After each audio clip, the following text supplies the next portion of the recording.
नमस्कार, वेलकम आप सभी का अपने चैनल पर। प्यारे मित्रों, 28 जुलाई 2024 को छात्रावास अधीक्षक हॉस्टल सुपरिटेंडेंट एग्जाम हुआ। उस एग्जाम के बारे में संभावित कट ऑफ क्या रह सकती है, एक्सपेक्टेड कट ऑफ संपूर्ण विश्लेषण के आधार पर गत वर्ष 2016 के पेपर को देखते हुए उसमें कट ऑफ क्या रही थी उसको देखते हुए और कितने अभ्यर्थी प्रेजेंट हुए, इस आधार पर संपूर्ण विश्लेषण के आधार पर एक सर्वे के आधार पर मैं आपको एक्सपेक्टेड कट ऑफ बताऊँगा, संभावित कट ऑफ इस एग्जाम की बताऊँगा, क्या रह सकती है, कितनी पोस्ट है, सब कुछ बात करेंगे इसमें। सबसे पहली बात, परीक्षा एग्जाम स्कीम कैसी थी। 100 प्रश्न थे, 100 अंकों के। नेगेटिव मार्किंग थी नहीं, नेगेटिव मार्किंग नहीं थी इस एग्जाम में। कुल पोस्टें हैं वो 335, जिसमें नॉन टीएसपी गैर अनुसूचित क्षेत्रों की पोस्टें हैं 314 और टीएसपी की पोस्टें हैं मात्र 21। अब देखो रिक्त पद किस प्रकार थे वो देख लेते हैं एक बार। गैर अनुसूचित क्षेत्र नॉन टीएसपी में देखो कुल पोस्ट है वो 314 है, जिनमें जनरल की 102 है, सामान्य महिला की 29 है, विधवा की 12 है और प्रत्येक की 2 है। अनुसूचित जाति एससी है, उनकी 34 है, जनरल की, सामान्य महिला की 10, विधवा की 4 और जो एसटी है अनुसूचित जनजाति उनकी 32 है, जनरल की, सामान्य महिला की 9 है, विधवा की 4 है। अन्य पिछड़ा वर्ग यानी ओबीसी की जनरल की 14 पोस्टें हैं, सामान्य महिला की 5 है, विधवा की 1 है। अति पिछड़ा वर्ग यानी एमबीसी की 17 जनरल की है, सामान्य महिला की 5 है, विधवा की 2 है। और आर्थिक रूप से कमजोर वर्ग यानी ईडब्ल्यूएस उनकी 22 है, वो जनरल की है, 7 सामान्य महिला की है, विधवा की 2 है। इसके अलावा जो 12 जिले की शहरिया जनजाति है उसमें मात्र जनरल की 1 ही पोस्ट है। इसके अलावा क्षैतिज आरक्षण या हॉरिजेंटल रिजर्वेशन उनकी बात करें तो दिव्यांगजन है, उनकी 3 पोस्ट हैं, बीएलबी की, एचआई की भी 3 है, एलडीसीपी की 3 है, ID MI SLD and autism MD है, उनकी 3 पोस्ट हैं। और प्रज्ञ मंत्रालय कर्मचारी है, उनकी 35। इसके अलावा जो भूतपूर्व सैनिक है जनरल की 17 है, एससी की 8, एसटी की 5, ओबीसी की 2, एमबीसी की 3, ईडब्ल्यूएस की 3। उत्कृष्ट खिलाड़ी है, उनकी 6 पोस्टें हैं। या नॉन टीएसपी की बात हुई। टीएसपी की बात करें, अनुसूचित क्षेत्रों में कुल पोस्ट है 21, जिसमें सामान्य 12 है, सामान्य महिला की 4 है, विधवा की 1 है। और जो अनुसूचित जाति है एससी की है, सामान्य की मात्र 2 पोस्टें हैं। इसके अलावा अनुसूचित जनजाति एसटी की मात्र 2 पोस्टें हैं। यहाँ भी ये आरक्षण की बात हुई, 1 1 2 2 पोस्टें हैं, कोई ज़्यादा पोस्टें नहीं है, तो मात्र ये 335 पोस्टें हैं। इस प्रकार ये हमने 2024 में पोस्टें किस प्रकार थी वो देख लिया। अब इसके बाद आगे बात करेंगे हम टोटल इस एग्ज़ाम में देने वाले जो अभ्यर्थी थे वो 6811, जो सीईटी समान पात्रता परीक्षा जो ग्रेजुएशन लेवल की थी वो क्लियर करके आने वाले थे 6811 आवेदन करने वाले। आवेदन किया था, जो फॉर्म फिल किया था 6811, उनमें से अब्सेंट रहे 1801।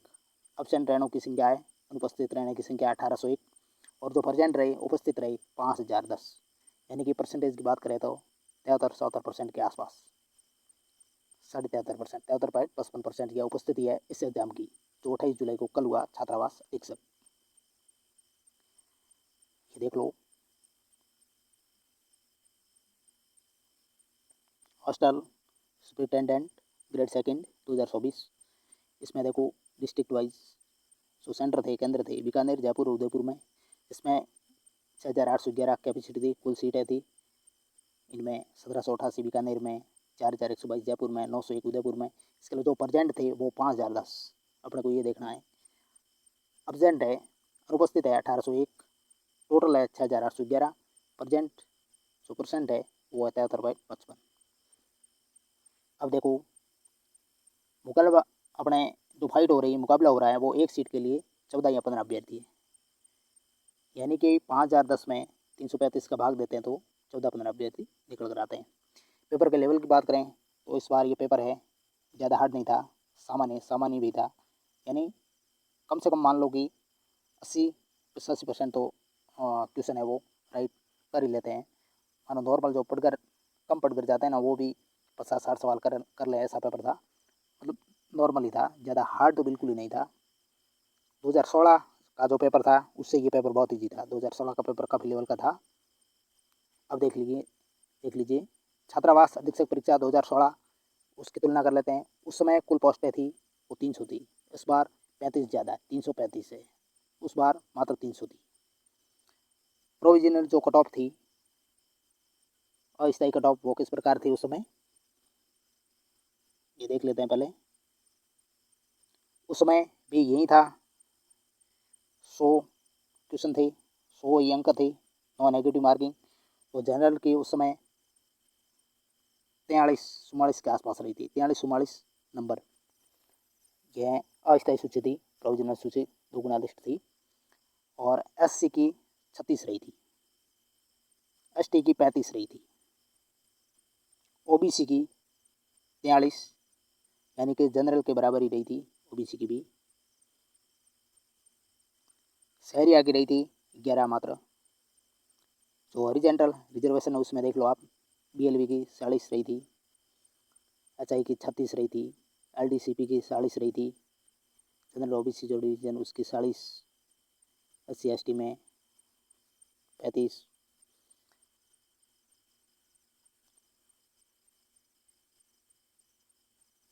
और ये जो अपने अनुसूचित क्षेत्र स्क्रिल एरिया, उसमें किस प्रकार, वो देख लो आप। उस समय जनरल की 35, उसमें अनुसूचित क्षेत्रों में, एससी की 32 और एसटी की 25।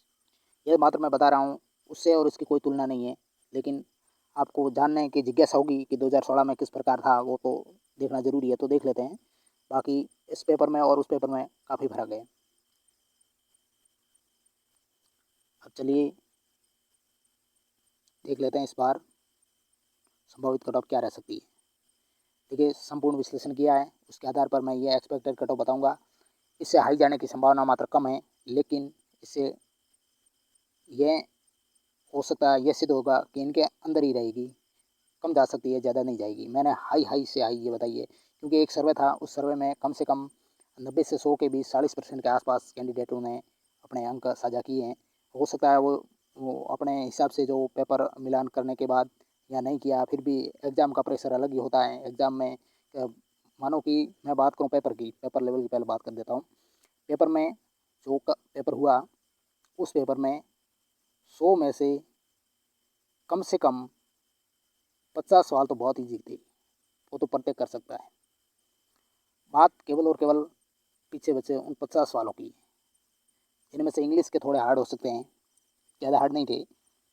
मैथ के भी इनमें थोड़ा मतलब एग्जाम प्रेशर की वजह से गलत हो सकते हैं, जीके के भी गलत हो सकते हैं, कंप्यूटर के भी काफ़ी हार्ड सवाल थे, गलत हो सकते हैं।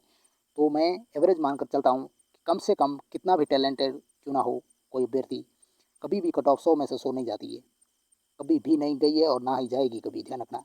भले ही नेगेटिव मार्किंग नहीं है, फिर भी मैं बात कर रहा हूँ कि कम से कम जो हाई लेवल का, जो इंटेलिजेंट होगा अभ्यर्थी, वो कम से कम इनमें से 90 के ऊपर है। बहुत ही कम संख्या, ज़्यादा नहीं जाएगी। भले ही हवा में ये बातें करें कि इतने हैं, लेकिन इतने नहीं हो सकते।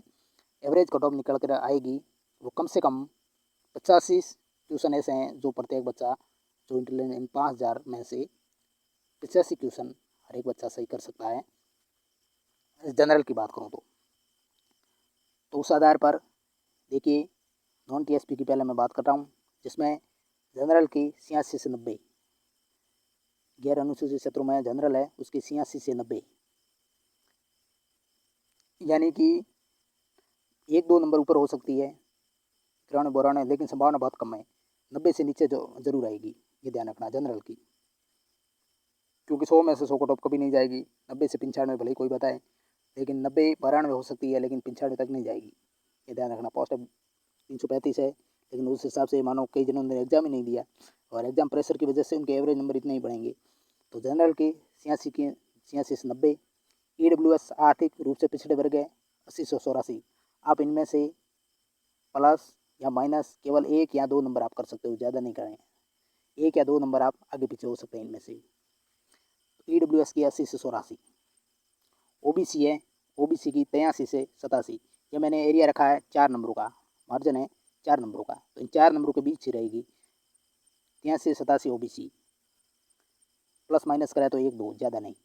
एमबीसी की 78 से 82, चौथी पिछड़ा वर्ग है उनकी 78 से 82।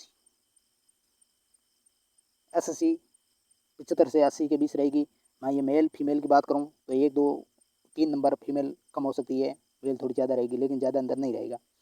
मेल फीमेल में 2 2 3 3 नंबर का आप अपने आप ही घटाव कर सकते हो, बढ़ेगी नहीं घटेगी जरूर। इनमें से आप अपने हिसाब से इस कैटेगरी वाइज मैंने 4 4 5 नंबरों का जो अंतर रखा है उसमें 2 2 3 3 नंबर मेल है, वो मेल से फीमेल है वो कम कर लें। एससी की अनुसूचित जाति की 75 से 80, और जो एसटी है अनुसूचित जनजाति है उनकी 72 से 76। इनसे हाई नहीं जाएगी, या कम रहने की संभावना है। टीएसपी गैर अनुसूचित क्षेत्र नहीं, अनुसूचित क्षेत्रों की बात अब करें, वो गैर अनुसूचित क्षेत्रों की बात हमने की, नॉन टीएसपी की। अब टीएसपी एरिया की बात करें तो जनरल की 78 से 82, इनसे कम रह सकती है या इतनी रहेगी, 78 82 के बीच में रह सकती है। 1 2 केवल और केवल आप 1 या 2 माइनस भी कर सकते हैं, प्लस भी कर सकते हैं, लेकिन ज़्यादातर इनके बीच रहेगी, ज़्यादा अंतर नहीं आएगा, ये मैं कह रहा हूँ। एससी की 77 से 78 रहेगी, एसटी की 70 से 75 रहेगी। फीमेल है 1 2 नंबर आप कम करते जाए, इनमें से फीमेल है जो 2 2 3 3 नंबर आप कम करें, इतनी रहने की संभावना है। तो मित्रों ये हमने संपूर्ण बात की छात्रावास अधीक्षक एग्जाम 28 जुलाई 2024 को हुआ, उसके एक्सपेक्टेड कट ऑफ की, संभावित कट ऑफ की। यह मात्र अनुमान है, मैंने पेपर का लेवल देखा है और थोड़ा बहुत सर्वे किया है, इधर उधर की जानकारी टेलीग्राम पे किसी भी प्रकार से मैंने हासिल की है, अपने जो भी मित्र है, जो भी स्टाफ साथी है उनकी मदद से ये मैंने सर्वे करके संभावित कट ऑफ बताई। ये मात्र मेरा अनुमान है, आप मुझे गालियाँ ना निकालें, इससे कम जाएगी लेकिन हाई जाने की संभावना नहीं है। 1 2 नंबर हो जाए इधर उधर तो आप माफ़ करना मुझे, लेकिन मैंने मेरे अनुमान से, मेरे एक्सपीरियंस के आधार पर मैंने ये आपको एक्सपेक्टेड कट ऑफ बताई है। चलिए आने वाले समय में मैं आपके लिए जब भी कट ऑफ आएगी आप मेरा ये वीडियो ज़रूर देखना, आपको ये सही साबित होगा। इसके अलावा आपको घबराने की ज़रूरत नहीं है, इनसे अगर कम नंबर है, कम हो सकती है लेकिन ज़्यादा नहीं होगी, और भगवान सरस्वती माता करे आपके नंबर बहुत अच्छे होंगे। पेपर का लेवल देखते हुए मुझे ऐसा लग रहा है कि आपके नंबर अच्छे होंगे। जो पढ़ने वाले स्टूडेंट है वही एग्ज़ाम देने गए हैं, और उनमें से कम ही होंगे जो 95 से ऊपर वाले, बिल्कुल संख्या कम होगी, क्योंकि किसी भी प्रकार से एग्ज़ाम प्रेशर वो झेल नहीं पाते हैं। बाहर आते हैं तो लगता है कि सब सही होंगे, लेकिन जब मिलान करने जाते हैं तो 15 नंबर क्वेश्चन तो सही हो सकते हैं। मैंने कई बार एग्ज़ाम में ये देखा है और ऐसा होता भी है, मेरे साथ भी कई बार हुआ है, ऐसा होता है। तो आपको घबराने की ज़रूरत है नहीं। 80 85 और जनरल की हाईएस्ट 90, 90 से ऊपर जनरल नहीं जाएगी। यह प्रोविजनल एक्सपेक्टेड कट ऑफ है। चलिए मित्रों, नेक्स्ट मिलेंगे। आप हमारे साथ जुड़े रहें, इस चैनल पर नए हैं तो सब्सक्राइब करें। Thank you very much.